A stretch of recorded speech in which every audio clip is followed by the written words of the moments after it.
After 17 years as a couples therapist, I talk to a lot of couples on a regular basis.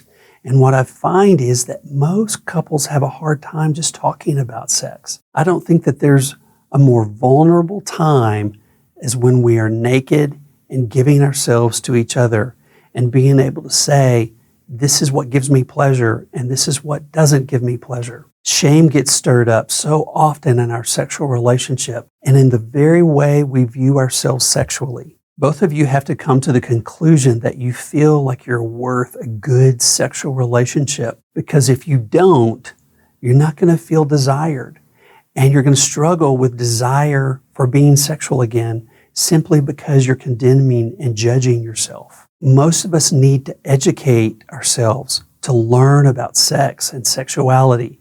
And I'm not just talking about what pop culture tells us. I'm talking about really learning about sex and sexuality from people like Emily Nagoski, who wrote a book, Come As You Are. She talks about the parasympathetic and the sympathetic nervous system, which she refers to as the brakes and the accelerator on our sexuality. And both pedals are being pressed at the same time. And oftentimes we come into a marriage and we still have the same brake and accelerator pattern, and it's still there even after infidelity. We come into our marriage with schemas and a sexual knowledge or a response system, but we need to begin to understand your own sexual system and how it works and what sexual context works well for you and what doesn't, and how to make it safe for yourself and for your spouse. And the only way I know to do this is to come back to who you are